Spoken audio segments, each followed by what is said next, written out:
A ver, quisimos venir a saludarlos acá a esta sala de prensa para poder tener posiciones sobre dos temas.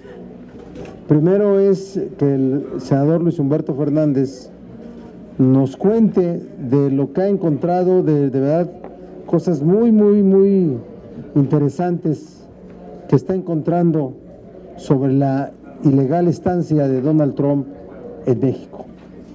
Y de verdad que es una ilegal estancia, pero tiene muchas más implicaciones que el solo ingreso, que no haya sido objeto de ninguna revisión en ninguna aduana de las que corresponden a las gentes extranjeros que llegan a nuestro país. Así es que nos cuente el senador Luis Humberto Fernández todo este cúmulo de implicaciones que de verdad hacen que este asunto, lo digo con mucha convicción, sea un asunto que esté en la mesa de Donald Trump, que se esté viendo en la mesa del equipo de Donald Trump como un tema que le van a dar seguimiento o le están dando ellos seguimiento a cómo puede evolucionar. Luis Humberto, adelante. Muchas gracias, coordinador. Buenas tardes. Bueno, varias cosas. La primera, ha circulado una guisa de respuesta sin que haya una respuesta todavía clara del tema, en la cual se dice que la visita del señor Trump fue legal. Nosotros, cuando platicamos con ustedes, dijimos que había tres supuestos. Uno, que hubiera pasado al filtro migratorio como la ley obliga. La segunda es que hubiera pasado sin tocar ninguna instancia. Y la tercera, que es que de manera oficiosa y humillante se le hayan subido a sellar el pasaporte al avión. La ley es muy clara, dice que todos los extranjeros deben de pasar por el filtro migratorio. Aquí no fue así, le llevaron el filtro migratorio para que el señor no se fuera a ofender, para que no se fuera a cansar. Eso es el punto. No hay fundamento para hacerlo porque el señor no es jefe de Estado, no venía en visita diplomática y además viene como un candidato que tiene que ver con el siguiente punto que queremos comentar, porque aún hay más de esto. Derivado de la presentación del punto de acuerdo, en varias pláticas con compañeros de los medios y con ciudadanos, nos han hecho saber otras dudas, si pasó aduana o no, X, Y, Z, pero una que es muy importante: si se le invitó como candidato, hay las declaraciones públicas de que fue invitado como candidato, entonces su visita constituye un acto de campaña, por lo que hoy registramos nuevamente un punto de acuerdo para que la Presidencia de la República nos aclare los costos de la visita del señor Trump a México. ¿Costos como cuáles? La estación de servicio para su avión, si se reabasteció de combustible, si fuera el caso, ¿quién pagó ese combustible? El costo de los transportes que utilizó. Sería muy vergonzoso que el impuesto, el dinero, los impuestos de los mexicanos se utilizaran para patrocinar la visita del señor Trump a México, pero más aún, constituyen una violación a la legislación electoral de los Estados Unidos, toda vez que está usando vehículos de un gobierno extranjero para actividades de su campaña, lo que es una ilegalidad en México y en Estados Unidos. Todos vimos que fueron vehículos oficiales y el señor Trump deberá aclarar en su informe de gastos cómo cuantifica eso, porque esto, de acuerdo a las leyes de Estados Unidos, puede constituir una donación prohibida en especie a un acto de campaña, por lo que esperamos hacer saber a las autoridades mexicanas y en Estados Unidos también que hubo aportaciones del gobierno mexicano en especie que constituyen la transportación de él y de su gente del aeropuerto a Los Pinos y el mantenimiento o el servicio que se le da al avión en la estación de servicio del Estado Mayor Presidencial. Sería verdaderamente indignante y humillante para los mexicanos que nuestros impuestos se utilicen para eso. Esto ya está enlistado, esperamos poder presentarlo hoy en la parte de proposiciones, ya está a su disposición una copia del documento y bueno, estamos a sus órdenes con lo respecto a este punto. Al final de las preguntas, ¿no? A ver, destaco cosas de este asunto. ¿Estaría Donald Trump metido en un problema legal en su país, en su condición de candidato, si se acredita que se utilizaron recursos públicos de un estado diferente, de una nación diferente, y que deben ser equiparados de acuerdo a su legislación como gastos de campaña?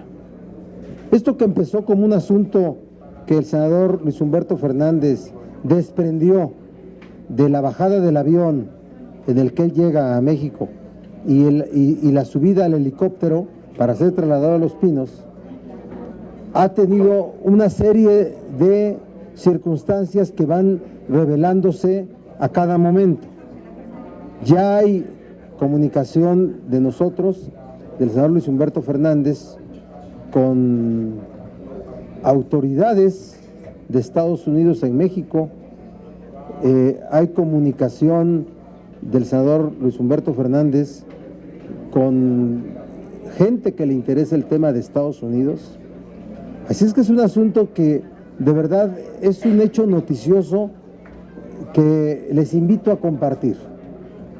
Les invito a compartir porque de esto podemos encontrar un filón muy importante para que podamos dejar bien clara cuál es la posición que debe tener el gobierno mexicano y cuál es la posición que debe tener las leyes frente a quien compite para ser presidente de los Estados Unidos de América. Ese es el primer tema.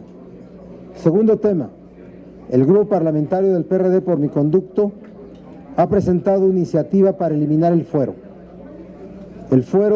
constitucional. El fuero es una protección constitucional que de origen se instaló para proteger a los órganos que podían ser disueltos por un dictador, por un gobierno déspota. El último caso fue el caso de Victoriano Huerta, cuando detuvo a casi todos los integrantes del Senado y de la Cámara de los Diputados de México y disolvió las cámaras para instalar una dictadura. Entonces, como características del fuero fueron dos, se concretaron, se plasmaron en nuestra Constitución dos: la inmunidad procesal para no ser detenido sin que antes se agote un procedimiento regulado por la propia Constitución y desahogado en la Cámara de los Diputados, que se llama declaración de procedencia, ¿sí? Y el otro es la inmunidad que sobre las opiniones pueden vertir, la inviolabilidad que sobre las opiniones que viertan los servidores públicos tengan sobre el desempeño de sus funciones. Que hoy un servidor público, legislador o no, tenga fuero para no ser procesado, para no ser detenido por la comisión de un delito es inaceptable. Por eso presentamos el día de hoy una iniciativa para eliminar el fuero constitucional. Pero antes, ¿qué vamos a hacer también? Lo digo, ¿verdad? De una vez.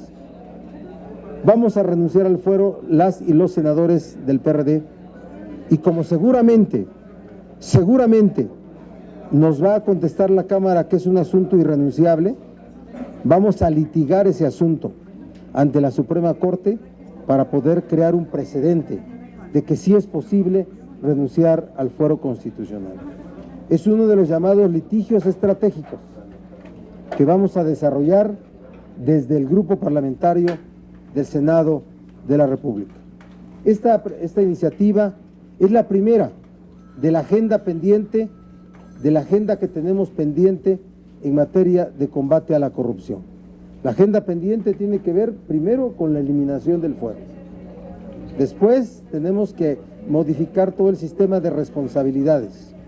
Hoy también en esa misma iniciativa renovamos el llamado juicio político, ¿sí? Pero ya no es una condición de que para perder el cargo, para ser procesado, primero tiene que desaparecer el fuero. No, el fuero no debe de existir. Entonces hay un conjunto de iniciativas de las que ustedes dieron cuenta cuando anunciamos nuestra agenda legislativa, que eso es la segunda etapa, la agenda pendiente en materia de combate a la corrupción. Y ya que estamos acá, le pediré al senador Respiter que nos dé una posición inicial del grupo parlamentario sobre el paquete económico, iniciativa de ingresos, presupuesto de egresos. No corresponde al Senado presupuesto de egresos, pero sí iniciativa de ingresos. Gracias, coordinador. Solamente quisiera ahondar en el punto del litigio estratégico. Nosotros estaremos la semana que viene, como lo ha anunciado el coordinador, haciendo esa solicitud. La solicitud es muy puntual. La gente en este país está en contra de los privilegios de los que goza la clase política.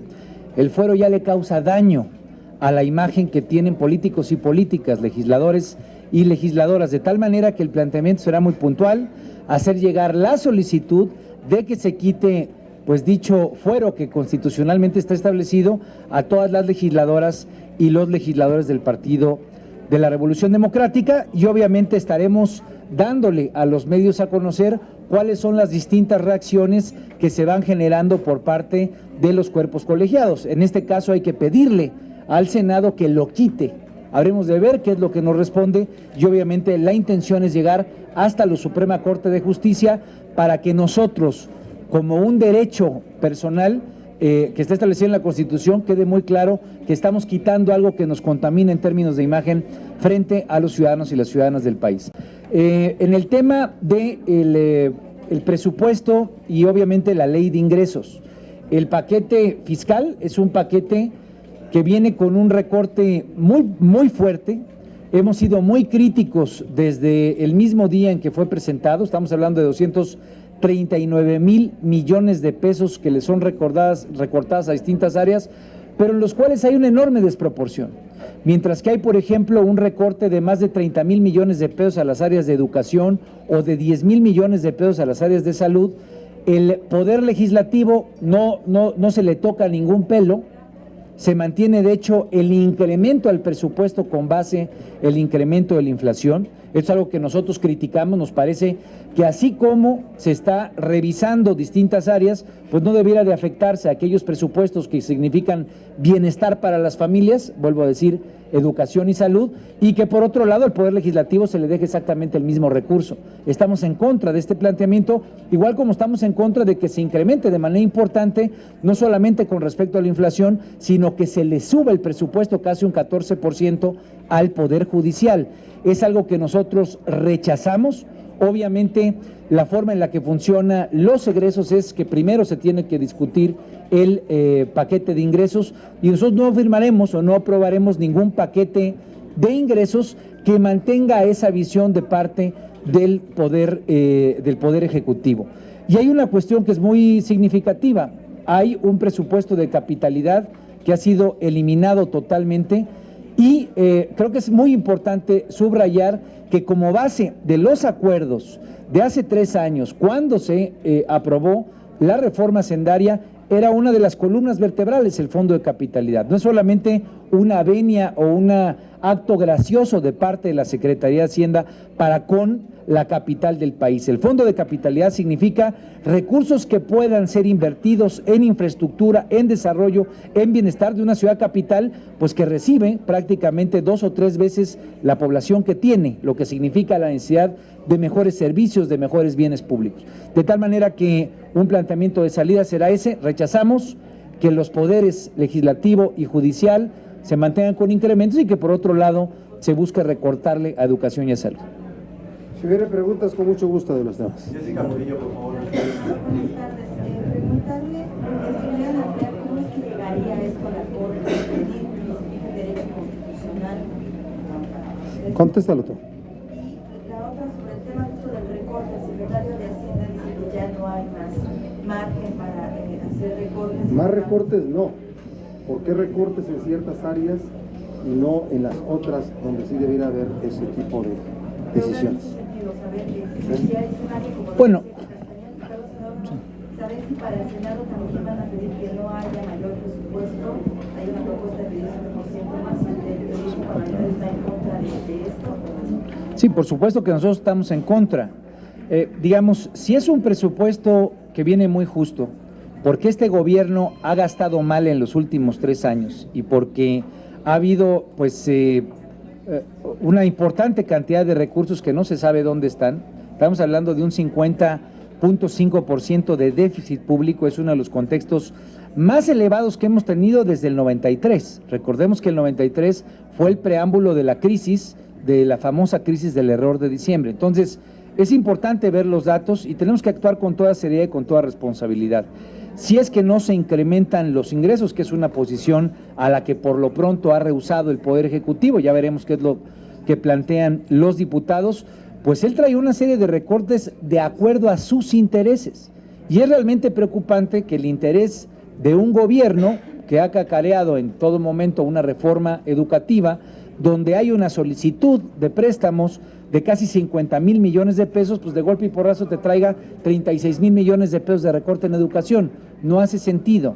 No hace sentido que en el área de salud, donde se han disminuido mucho los programas, especialmente de prevención, temas como la diabetes, la obesidad, que han sido parte de lo que hemos estado trabajando aquí, pues traen un recorte de 10,000 millones de pesos. Entonces, es indispensable que, ahora que ya está la pelota en la cancha de los diputados, que se revise rubro por rubro.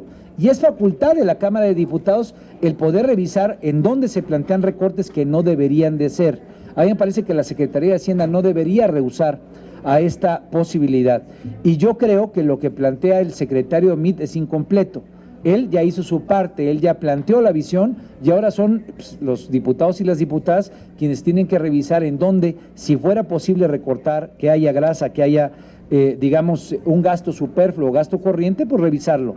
Lo que sí es muy claro, en lugar de recortar la educación y la salud, el grupo parlamentario del PRD sugiere pues que le recorten al Poder Legislativo en planteamientos como este de incrementar en 7% el gasto del Senado, o que el Poder Judicial o el mismo Instituto Nacional Electoral, que trae una partida de incremento de alrededor de 1,000 millones de pesos, los partidos políticos traen un recurso importante. Me parece que es indispensable que le recortemos aquello que para la sociedad pues está siendo un tanto superfluo y que invirtamos en lo que significa bienestar. Y en la parte de nos vamos a amparar como ciudadanos y ciudadanas. El acto reclamado será seguramente que nos niegue la Cámara de Senadores el quitarnos el fuero. Entonces, ¿qué procede? Pues ir a la Corte con un amparo. Y hasta ahí vamos a llegar, precisamente para que la Corte decida. Los senadores y las senadoras del Partido de la Revolución Democrática hemos decidido quitarnos un fuero porque nos aleja de la ciudadanía, porque se ve como un privilegio que es exclusivamente de la élite. Y solamente una cosa para terminar, perdón, coordinador. El problema del fuero, y así lo planteamos en el debate constitucional del Sistema Nacional Anticorrupción. ¿Cómo funciona la corrupción en este momento?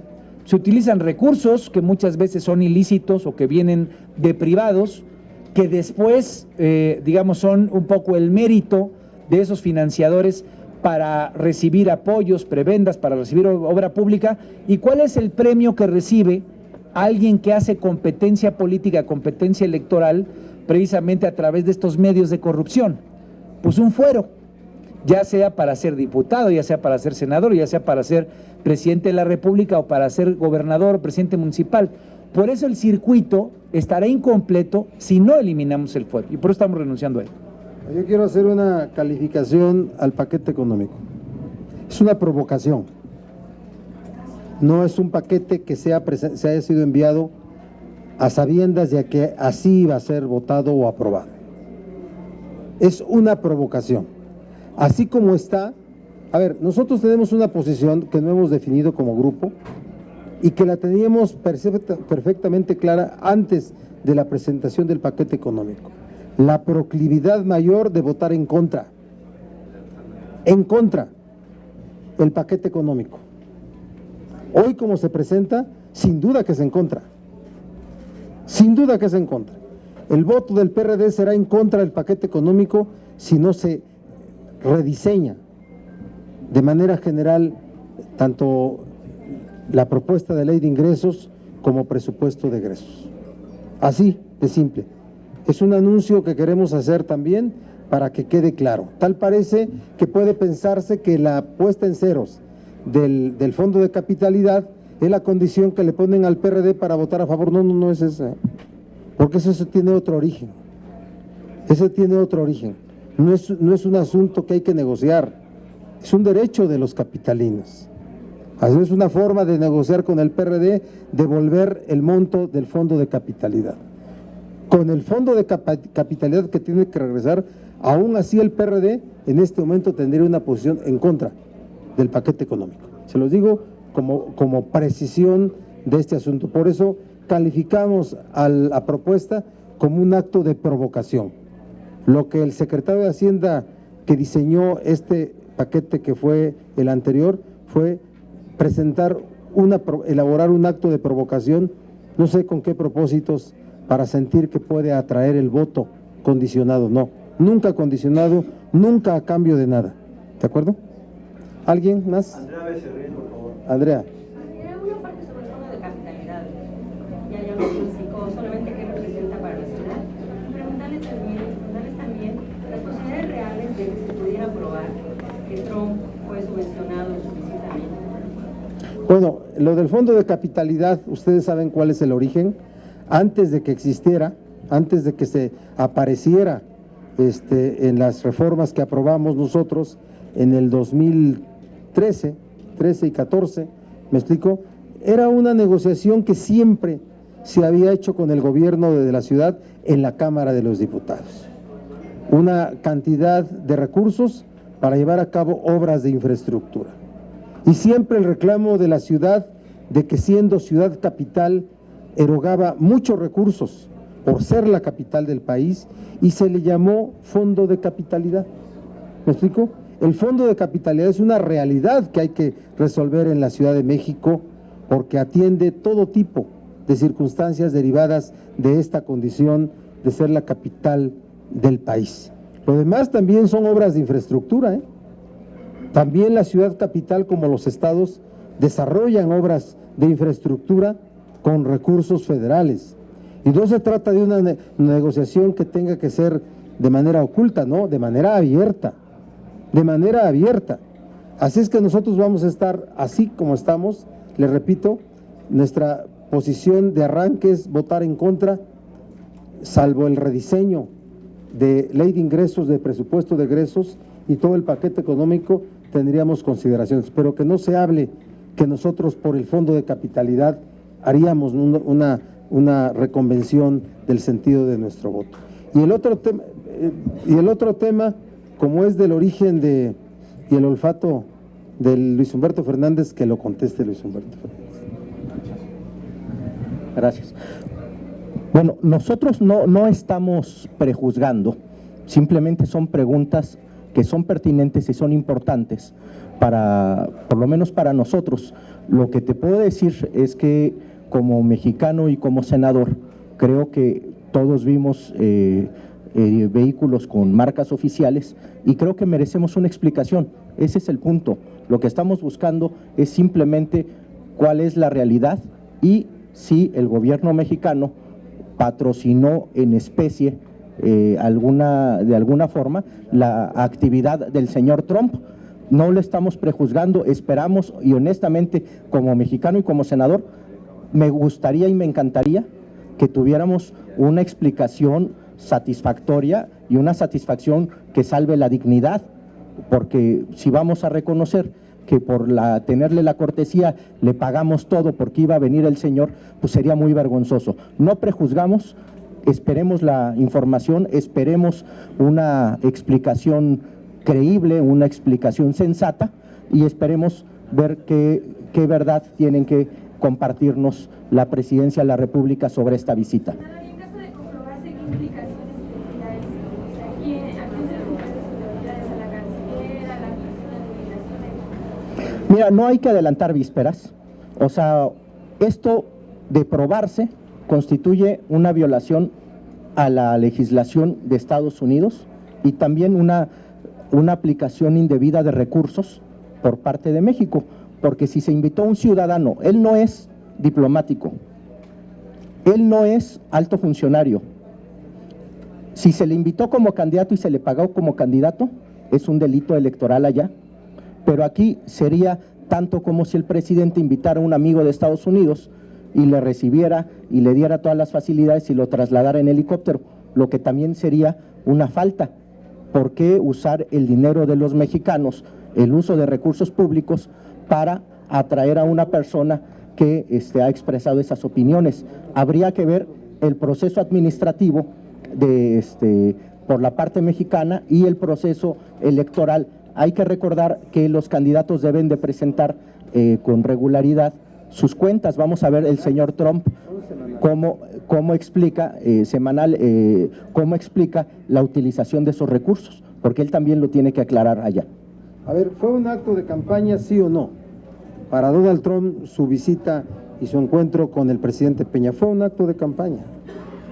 Tan es así que lo hizo el día en que iba a dar un discurso sobre migración allá en Arizona. Tan es así que ha formado parte de un repunte a su campaña. Tan es así que sigue utilizando todo lo que ocurrió para tener una posición de opinión pública frente a la gente a la que quiere llevar. Y entonces, de que hubo manejo de recursos públicos en México, de los cuales se sirvió Donald Trump, los hubo. Los hubo. O alguien le pagó al Estado Mayor o a la Fuerza Armada Mexicana, al Ejército Mexicano, el uso del helicóptero. Que nos digan si el combustible que cargó hay una factura y hay un pago de ella. Si el derecho de utilizar el aeropuerto, no conozco el término peaje o como se pueda llamar, de avión, se cubrió. Todo eso son asuntos que parece que no son relevantes, pero constituyen en México el uso de recursos públicos en favor de un candidato, de un personaje político que compite por la presidencia de la República, Donald, pues que hagan lo mismo con Tribilín, con Pluto, ¿sí? Con todos aquellos que también forman parte de esa singular camada de americanos que buscan el poder. ¿Otra pregunta? Senador, buenas tardes. ¿Cómo va a ser la defensa de esta iniciativa de desafuero? Lógicamente va a haber mucha resistencia, ¿no? Y sobre todo en el Senado. ¿La iniciativa de eliminar el fuero? Ajá. Sí, no el otro. A ver, es una iniciativa que sin duda pega en el centro de quienes quieren ser servidores públicos con privilegios. Vamos a ver cuántos senadores de la República tienen esa condición frente a la opinión pública de México. Pega también en la visión de los que creen que el régimen como está hay que cuidarlo. Así es que es una iniciativa que va a evidenciar la posición que tiene cada persona, hablo del servidor público, legislador, cada grupo parlamentario y cada partido político. Es un tema a debate importante. Por eso no quisimos nosotros regular el fuero como se pretendió en el Senado pasado. Cuando hubo una iniciativa que se aprobó acá, se envió a Cámara de Diputados, regresó de Cámara de Diputados con cambios, que está alojada aquí desde hace 3 años. Fue al principio del Senado cuando llegó acá. No, para nosotros es eliminación del fuero, no regulación del desafuero, eliminación del fuero. Sí. Déjame que pase Angélica al mercado y después sigue el mercado. ¿Cómo es el procedimiento para hacer la mesa de presidente de la mesa del Senado o de la secretaria de Estado? Que lo responda Ríos Peter. Sí, nosotros Me dicen el justo. puedo decir algo solamente sobre la capitalidad que se quedó. A ver, el tema del fondo de capitalidad hay que dejar muy claro algo. Con toda transparencia y con pleno conocimiento de la sociedad mexicana, en el 2013, cuando se dio la discusión de la reforma hacendaria, uno de los principales puntos de acuerdo fue el fondo de capitalidad. Por eso me refiero yo a que no es un acto gracioso de parte del gobierno federal. Este gobierno estaría hecho añicos si no tuviera los ingresos de la reforma hacendaria.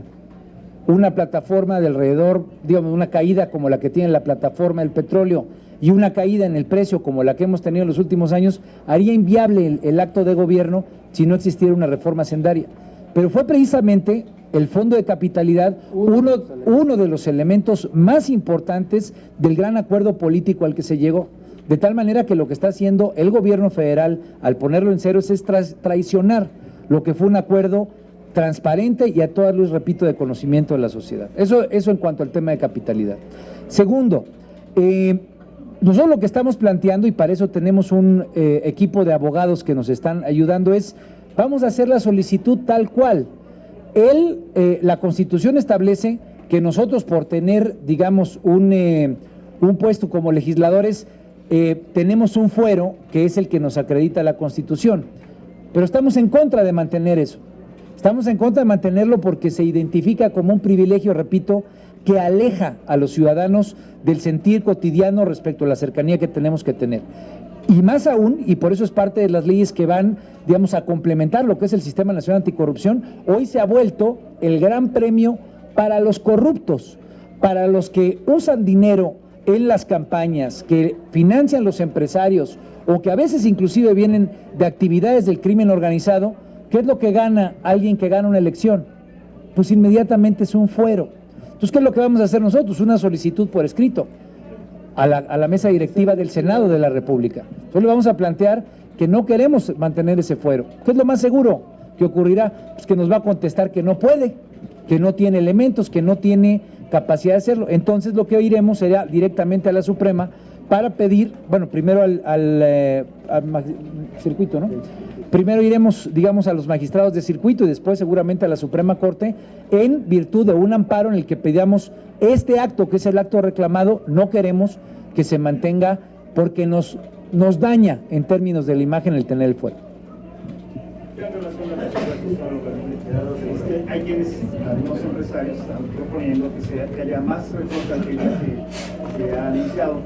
Y por otro lado también piden que se analice cuánto se está gastando, cuánto se está invirtiendo en Avialínea, que es uno de los puntos donde más se gasta, donde más dinero se está otorgando y quizás sin que haya justificación. Sí, bueno, hay quien el PAN sobre todo está hablando de un recorte más grande y luego en este ilógico planteamiento habla de un rediseño de la política fiscal, que simple y sencillamente no es un asunto de economía, es un asunto de aritmética. Más recorte, menos recaudación, ¿sí? ¿Y cómo quieren compensar eso? Con reducciones, con recortes a áreas. En el IDE se está gastando, bueno, el incremento en el costo de la política en México es inaceptable. Debiera reducirse, debiera de modificarse la fórmula de asignación de recursos para que no se gastara tanto dinero público en la política. El costo de la política en México es muy alto. No solamente el tema del edificio, que por cierto es un asunto que lo tienen resuelto ya hasta con el dinero líquido, ¿sí? Es un asunto de cuánto se asigna a los partidos políticos, cuánto se asigna a las cámaras para su funcionamiento. Así es que vamos haciendo de verdad un gobierno con sus tres poderes austeros, que menos cuesten a los hombros, a los ingresos de las y los mexicanos.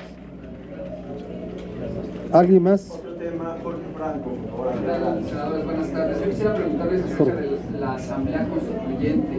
Ha habido ya varios señalamientos sobre opacidad, desorganización, falta de transparencia. A estas alturas todavía no sabemos bien a bien cuáles son los mecanismos que la van a operar. Falta de difusión incluso, lo que ha traído cierto desinterés por parte de la población, que en general no está muy bien informada sobre este tema. Ahora que sabemos que el senador Leos Peter muy probablemente se convierte en constituyente, pues nos gustaría conocer la opinión, por supuesto, de los senadores, en especial al senador Leos Peter. Está bien, a ver, primero lo general y después Leos Peter que nos cuente qué piensa hacer allá como constituyente. Primero, la reforma política que aprobamos, la reforma a la Constitución en materia política para el Distrito Federal tuvo omisiones graves.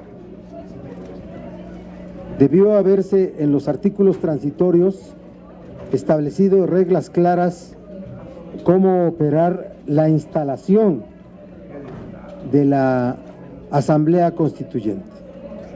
Hay omisiones de las cuales se están aprovechando quienes quieren hacer crítica, destrucción de este hecho político tan importante. ¿Quién en concreto? Pues Andrés Manuel López Obrador y Morena. Ellos no van a construir una propuesta con todas las fuerzas políticas, ellos van a tratar de obstruir la construcción de una constitución de avanzada del Distrito Federal. Lo digo de manera muy clara, muy clara. Así es que opacidad no la veo, sí veo desorganización, sí veo omisión. Yo lo que diría es que hace falta hacer más política, ahí mismo, más política.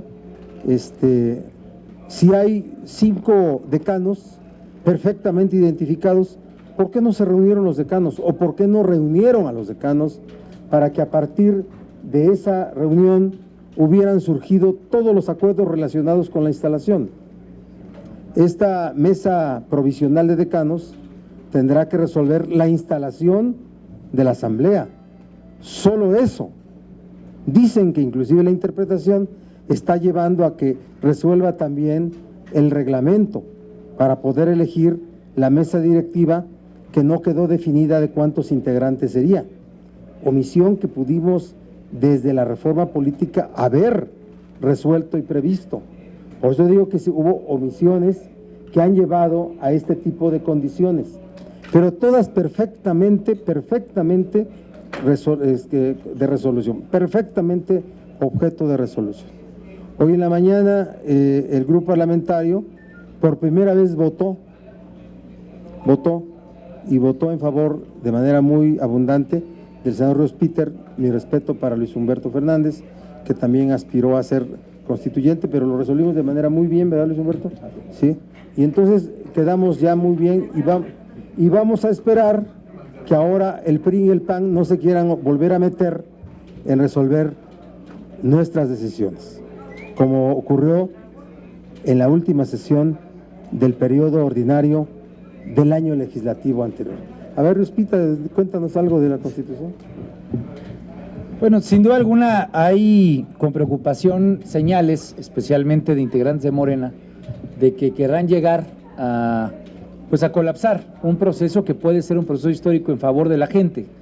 Ellos pensando más en un posicionamiento político electoral que pensar en la vida cotidiana de los ciudadanos y las ciudadanas que hoy tienen la oportunidad en esta Constitución de que haya nuevos puentes de construcción jurídica que impliquen nuevos mecanismos, nuevas formas de relaciones y de convivencia. Yo creo que es ahí donde hay que poner el tema, frente a los que quieran llegar a explotarlo y a querer sacarle raja política a las distintas ausencias que sin duda alguna están en un planteamiento constitucional que tal vez no fue lo suficientemente puntual en muchos asuntos. Pues lo que habrá que llegar es a hacer política, y me parece que esa es la gran oportunidad que tiene este proceso, llegar a hacer política, llegar a dialogar, llegar a tejer puentes con todas las distintas fuerzas que están ahí y que tal vez no necesariamente solo representan fuerzas políticas. Yo estoy convencido que este proceso constituyente implica a muchas fuerzas sociales, a muchos actores que podrán estar involucrados, y que ese será precisamente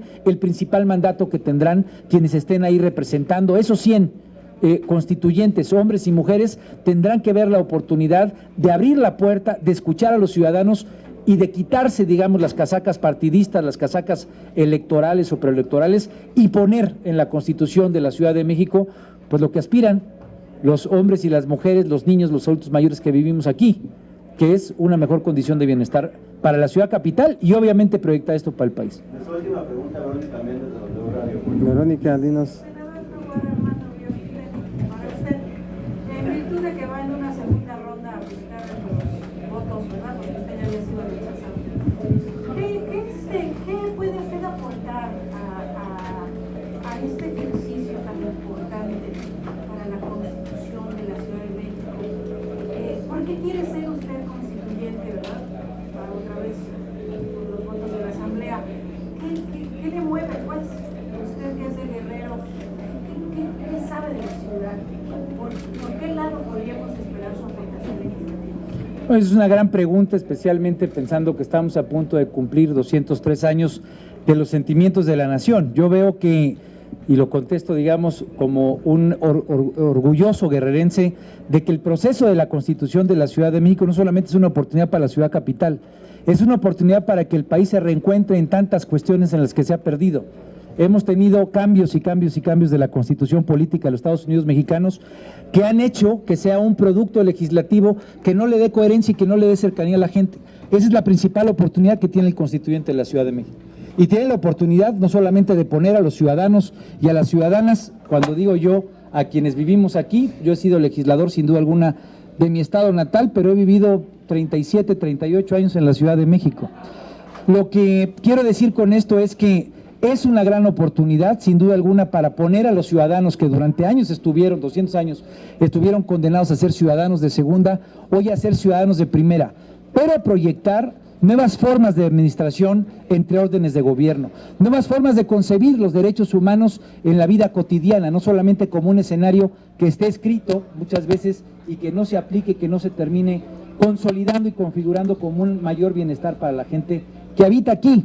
Pero yo estoy convencido, y creo que esa es la principal convocatoria de la Ciudad de México, que si en febrero, cuando por Constitución está dispuesto el cronograma para que termine esa votación, podemos tener un aprendizaje a los 100 años de la Constitución de 1917, me parece que será un gran momento para que los mexicanos reencontremos en el texto constitucional la posibilidad de volver a convivir sanamente.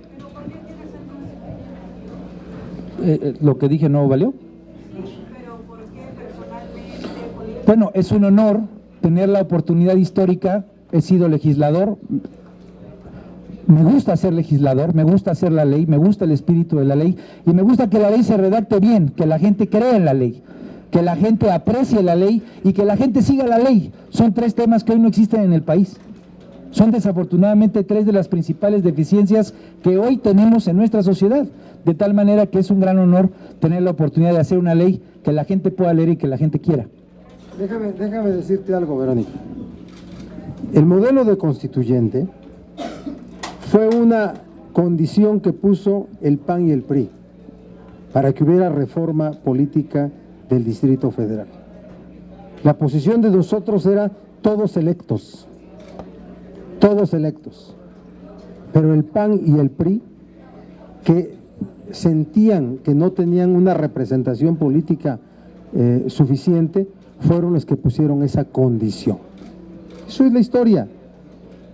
El PRI hoy desde el Senado promueve a 6 personas que no son del Distrito Federal, El único es Joel Ayala. El único, ¿sí? El PRD propuso a Dolores Padierna, Armando Ríos Peter, y el jefe de gobierno propuso ya también a Alejandro Encinas, que por cierto vive en Texcoco, pero ha sido jefe de gobierno, ¿sí? Es decir, es una metrópoli, es una ciudad que nos involucra a todos. Yo la verdad no aspiré también porque soy poblano, esa es una condición, si no, a lo mejor estuviera ahí, sí protesto, ¿me explico? Pero no fue así mi visión. Pero claro que el grupo parlamentario respalda a las personas Ríos Peter y Dolores Padierna, que es de Dolores Hidalgo, ¿sí? Que es de Dolores Hidalgo. O sea, no es una condición el tema del derecho de suelo, de dónde naciste, sino es un asunto de interés, y yo estoy seguro que llevamos como propuesta a 3 excelentes legisladores. Nadie puede dudar en el Senado de la capacidad legislativa de Encinas, de Dolores y de Ríos Peter. Nadie. El mejor polemista del Senado se llama Armando Ríos Peter. Y van a ver lo que va a hacer en la tribuna de la Asamblea Constituyente. Gracias. Gracias.